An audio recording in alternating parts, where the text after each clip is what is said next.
คือว่าอุ่นใจแล้วเนาะสำคัญสุดก็คือเมื่อวานนี่แหละมันซาน้ำตั้งเสานี่นะน้ำใส่แล้วพี่น้องระบบเป็นการสร้างบ้านให้กับสามสาวขอให้หลวงตาจิ๋ว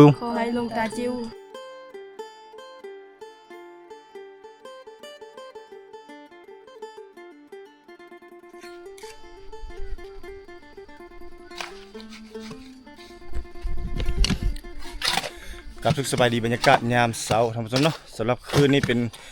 คืนที่2ที่ทุกได้มานอนกับทีมงานสร้างหรือว่าลงหน้าสนามเลยสำหรับ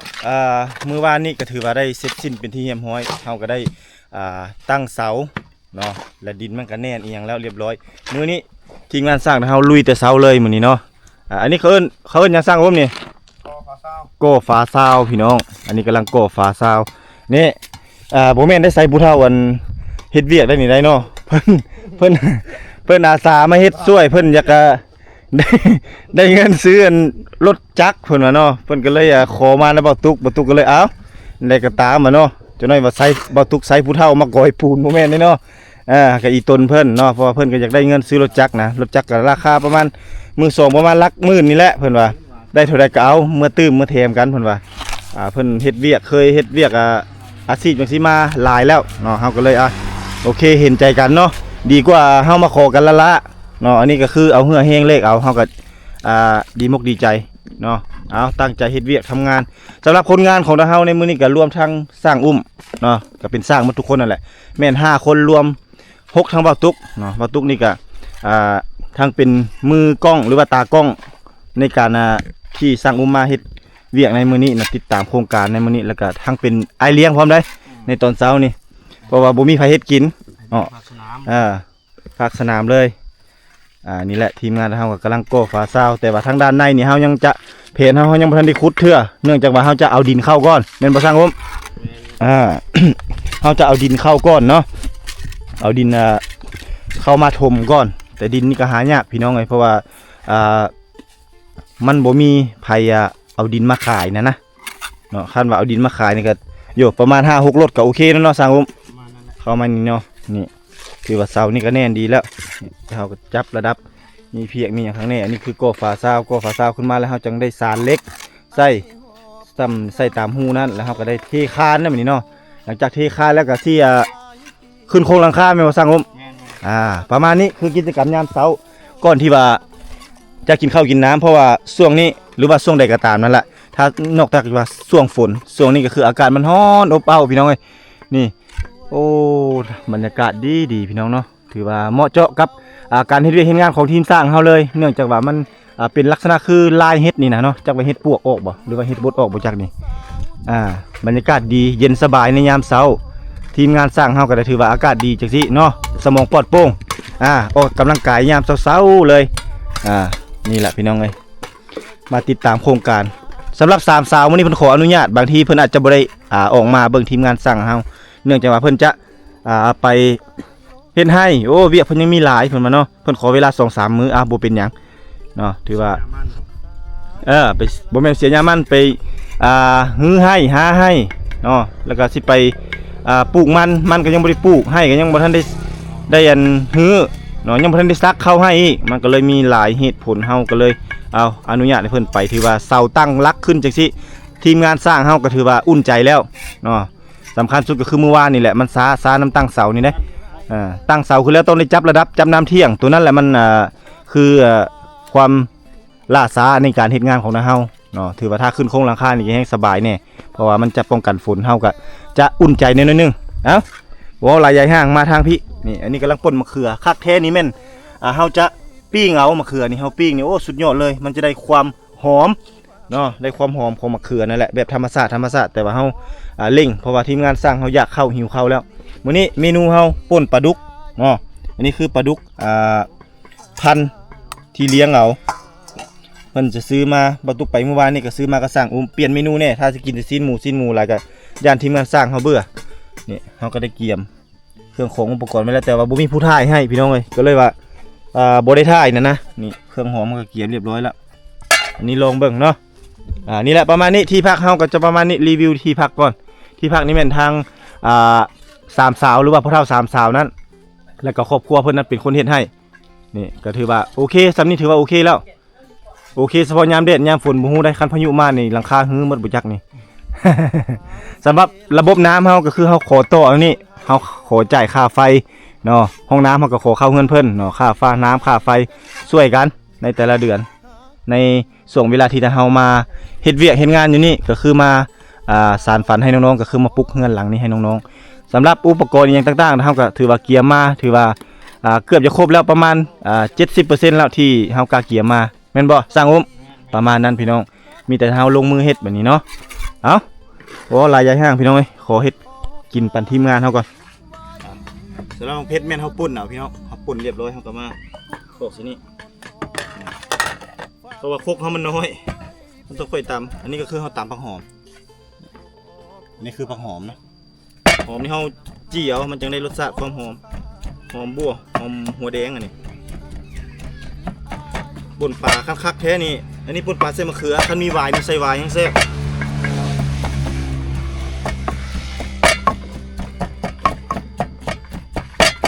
หัวผักบัวนี่เราสามารถเอาไปตำเจียวก็ได้เด้เนาะตำเจียวหัวผักบัวก็แซ่บ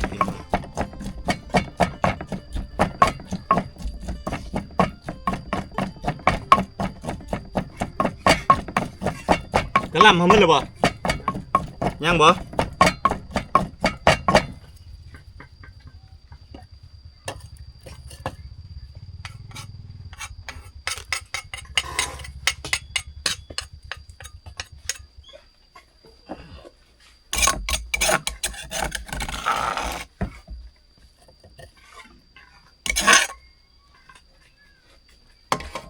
อันนี้คือซีเมนต์อันนี้มะเขือพี่น้อง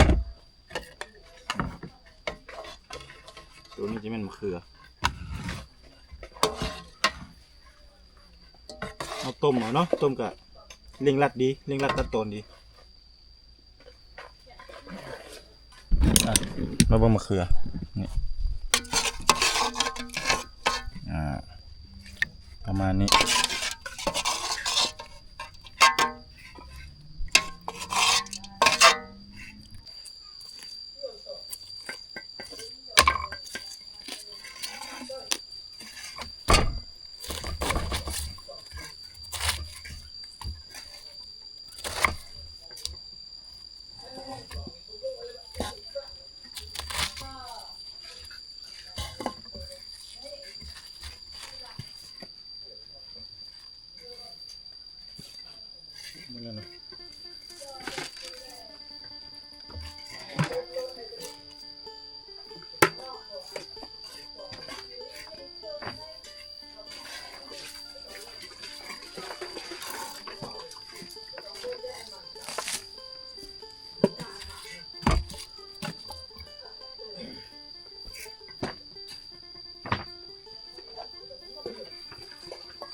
โอ้มาเลย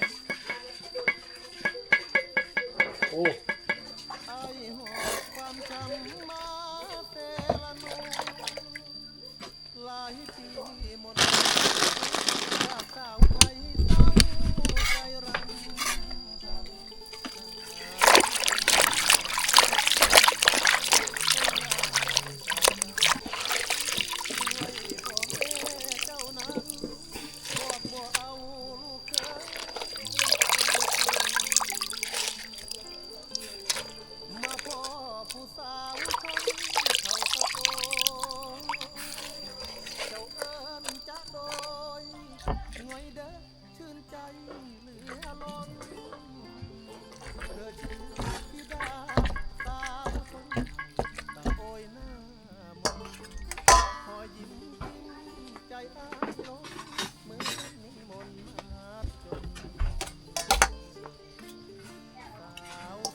น้อยพี่น้อง เลยป่นทีละเทื่อแล้วค่อยผสมใส่กันเอาเดี๋ยวเราจะเจียวใส่กระซ่าไม่จังหน่อย มันเต็มเนี่ย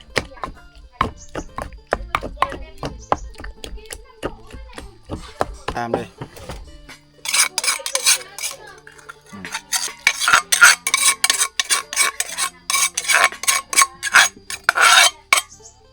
โอเคหัวปลานี่ไว้นั่นเด็บตัวนี้จะเป็นหัวผักบัวลงเลยใส่นี่ละนี่มักเพชรคือสิบเพชรดอกนะกระเทือนแล้วเนาะลงมันเลย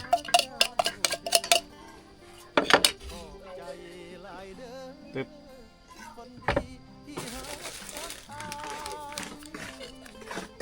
อันนี้เป็นนัว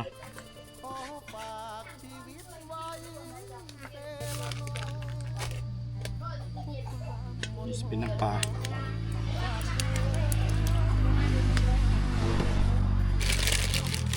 ต้มด้วยเกลือจังหน่อยเอารอจังหวะให้เบิ่งพักก่อนไปพักมันสุกแล้วบ่นี่อันนี้คือกระหล่ำเราจะเอาใส่น้ำกันเลยเนื่องจากว่าเราบ่มีหม้อเนาะหม้อตัวนี้มันก็อันนั้นอยู่แล้วนี่เราต้มกระหล่ำผักกระหล่ำปีไว้ให้ทีมงานสร้างกลับเด้บ่มีพักเอาไปธรรมศาสตร์นิดนึงนี่แหละกำลังฟดบกเลยพี่น้องนี่เอาน้ำใส่แล้วพี่น้องเพื่อบ่เป็นการซักษาเสียเวลาต้มปลาก็สิประมาณเจียวปลาก็สิประมาณนี้เครื่องปรุงนี่เขาใส่เรียบร้อยแล้วรอซิมอันนี้รอซิมลองเบิ่งลองเบิ่งเนาะจึ๊บลองซิมฝีมือเจ้าของ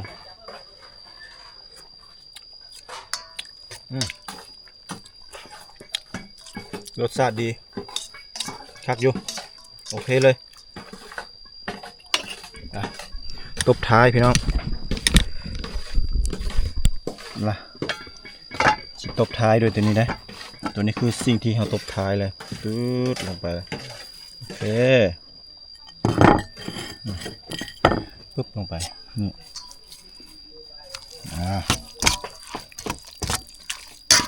เยอะจุดจวด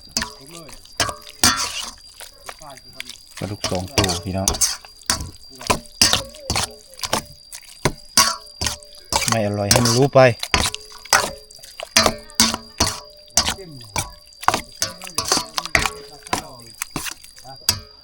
โอเคถือว่าเสร็จสิ้นกวบไปนี่คือเมนูพี่น้องอันนี้หัวปลาเข้ากับซีดเป็นน้ำสดอันนี้เมนูเด็ดเนาะเจียวใส่อย่างว่าเจียวปลาใส่มะเขือเนาะเขามีวายใส่คักนี่แล้วก็ลวกพัก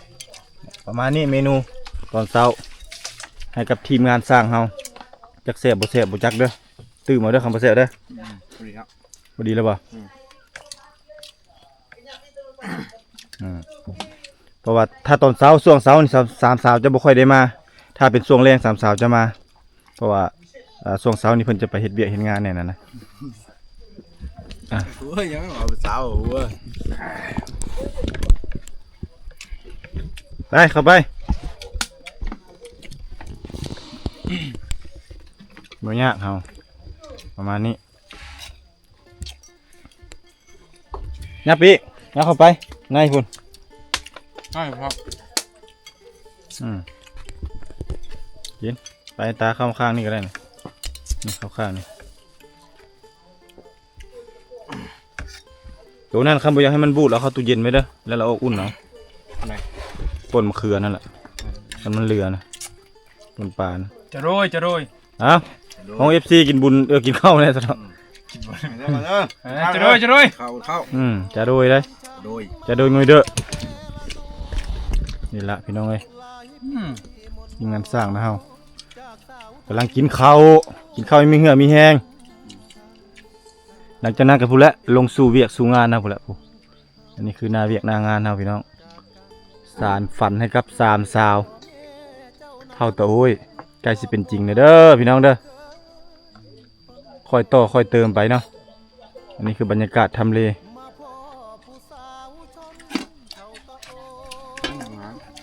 เอาเฮ็ดให้กลุ่มตอนเที่ยงเลยเด้อยันสูตรอันนั้นบ่มีเวลาเฮ็ดตอนเที่ยง ปักปองใช้แล้ว นั่นแหละง่ายๆง่าย จะนั่นไข่มือ ๆสบายดีบรรยากาศยามเช้าสามสาวอันนี้กำลังสิพากันไปไสนี่ ไปปลูกมัน ไปปลูกมันไสว่าเป็นตุ่มคันไข่หรือบ่ไข่แล้วไปต่ออีกบ่นี่ โดย กินข้าวเช้าแล้วบ่ กินแล้ว กินกับหยัง กินไก่ กินกับไก่ โดย คำว่ายังกินนี่กำลังเจียวปลาเฮ็ดเจียวปลาแต่เช้าๆพุ่นอิ่มแล้ว โดย มื้อนี้ไปปลูกมันเนาะ โดย สร้างสิมาเจาะอยู่บ่มื้อนี้ปิดก่อนเพลงสร้างสิมาเจาะอยู่บ่ บู บ่ฮู้ โดย มื้อนี้อาจสิได้เดินทางกลับมื้อนี้ว่าเมื่อมีดองมีงานดองมื้อนี้มื้ออื่นอาจจะบ่ได้มา แต่ว่ามื้อฮื้ออาจจะได้เดินทางมา แต่ถ้าสมมุติเขามาเจาะน้ำแล้วโทรหาอ้าย ไม่ได้ มื้อนี้หรือว่ามื้ออื่นก็ต้องได้โทร โดย ต้องได้โทรบอกอ้ายก่อนเนาะ โดย เพราะว่าคำบ่โทรก็ให้ทีมงานสร้างอุ้มโทร โดย อ้ายเฮ็ดกินแซ่บๆได้ไหนพูดให้บ่นี่บ่ซิมึงบ่จะคำบ่ อิ่มแล้ว เอานะจะคำน่ะ อิ่มแล้ว มาทีดาลงมาซิมก่อนคำหนึ่งมาคำหนึ่งมาปลดออกก้อนหมวกนั่น ไปอิ่ม มาเร็วคำหนึ่งกินคำหนึ่งก่อนแล้วจะค่อยไปเอาลีกให้แน่เสียงยับไปให้ทีดากินนี่มาคำหนึ่งซิมเบิ่งฮะคำหนึ่งเป็นจังไดยับไปพุทธผู้จิถ่ายคลิปก็เป็น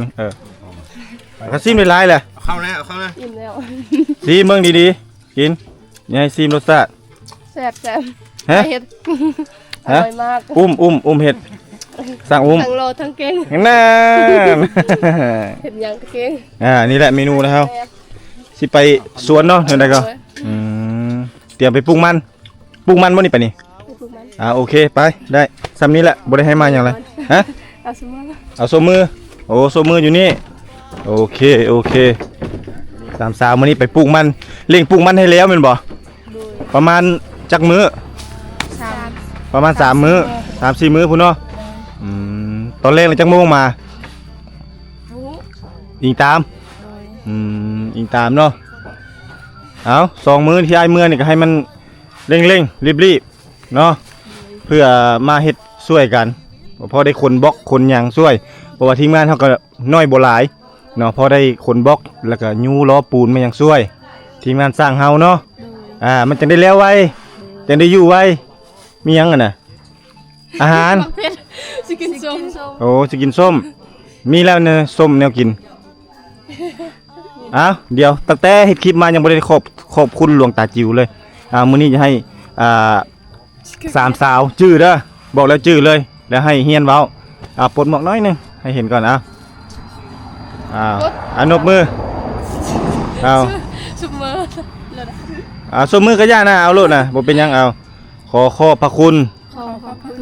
หลวงตาจิ๋ว ลุงตาจิว ที่ช่วยสานฝัน ที่ช่วยสร้างฝัน สร้างบ้าน สร้างบ้าน ให้กับสามสาว ให้กับสามสาว ขอให้หลวงตาจิ๋ว ขอให้ลุงตาจิว จงเจริญ จงเจริญ ในศีลในธรรม ในศีลในธรรม สุขภาพ สุขภาพ เข้มแข็งแข็งแรง แข็งแรง สาธุ สาธุ สาธุ สาธุ สาธุ โอเค อันนี้คือความขอบมกขอบใจเนาะจากน้องๆทั้ง3คนเนาะก็บ่มีหยังหลายเนาะถือว่าเงินคำนี่บ่มีเนาะหรือว่าวัตถุสิ่งของก็อาจจะบ่มีแต่ความขอบบุญขอบคุณหรือว่าขอบมกขอบใจคันว่าขอบใจนี่ในศัพท์ภาษาลาวก็คือขอบคุณค่านั่นแหละถ้าเทียบใส่ภาษาไทย อาจจะบางคนอาจจะบ่ฟังแล้วบ่สิ้นหูเนาะคำว่าขอบใจนี่มันเป็นถือว่าเป็นคำธรรมดาทางประเทศไทยเพิ่นแต่ทางฝั่งลาวนี่ก็คือประมาณว่าคำว่าขอบคุณค่ะประมาณเดียวกันเนาะเฮาก็เว้าศัพท์ภาษาบ้านเฮาแต่ว่าเพิ่นก็คือสิเข้าใจสำหรับหลวงตาจิ๋วเพิ่นก็ถือว่าเพิ่นเป็นผู้สปอนเซอร์หลักในการซัพพอร์ตสร้างบ้านสานฝันให้กับน้องๆเพิ่นในครั้งนี้บ่ตุกก็รู้สึกดีมกดีใจหลายเนาะถึงว่าเพิ่นจะบ่ได้เดินทางมาด้วยตัวเอง แต่ว่าเว้าบ่ได้บางเทื่อเดือน11 12เพิ่นอาจจะได้เดินทางมาเยี่ยมยามนี่แหละสิ่งที่เพิ่นทุ่มเทและก็เร่งมือ พื่อจะให้บ้านนี้สำเร็จไวๆเนาะฉะนั้นมื้อใดน้องๆว่างๆก็มาช่วยเวียกช่วยงานจูอ้ายแล้วก็กับทีมงานสร้างเนาะมาล้างนึ่งข้าวล้างถ้วยเฮ็ดอยู่เฮ็ดกินนั่นแหละเพราะว่าอันนี้คือไอ้เป็นตัวแทนละเดี๋ยวนี้ไอ้เป็นเขาสิว่าเป็นไอ้เลี้ยงเขาเดี๋ยวนี้ตื่นแต่ดึกลุกแต่เช้าเฮ็ดอยู่เฮ็ดกินให้เขาเนาะโอเคให้เจ้าไปเวียกไปงานซะรถไถก็กำลังมาพบกันใหม่คลิปหน้าสำหรับคลิปนี้กล่าวคำว่าสบายดี สบายดี บ๊ายบาย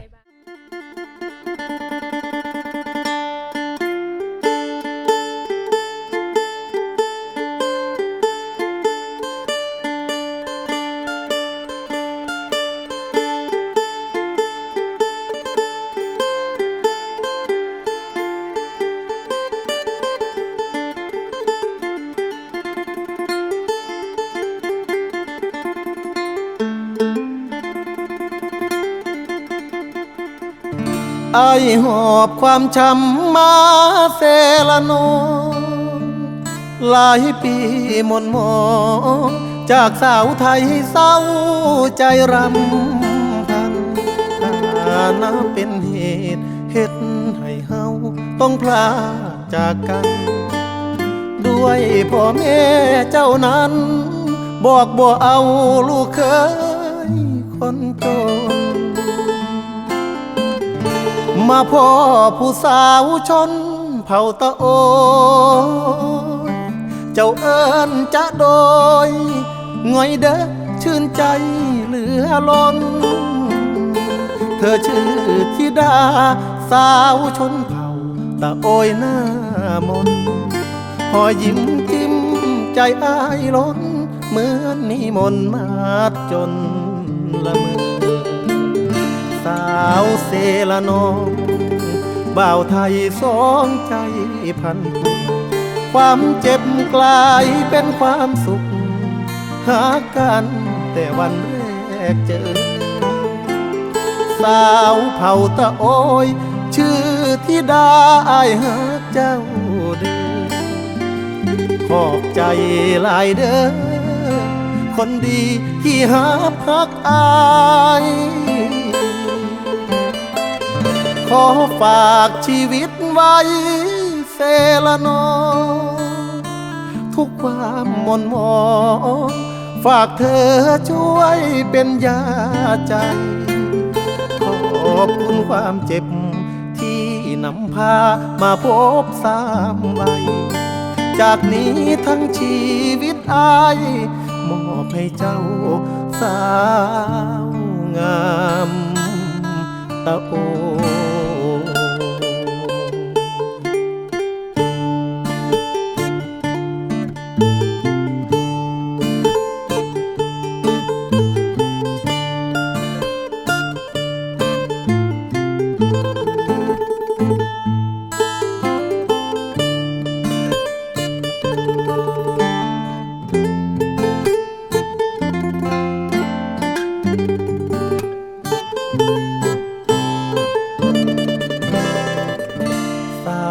เซละนอง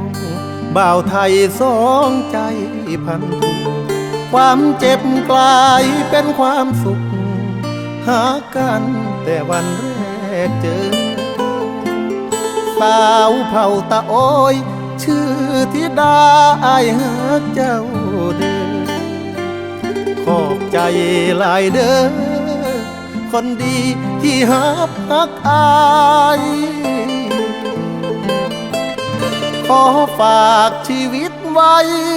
เซละนองทุกความหม่นหมองฝากเธอช่วยเป็นยาใจขอบคุณความเจ็บที่นำพามาพบสามใบจากนี้ทั้งชีวิตอายมอบให้เจ้าสาว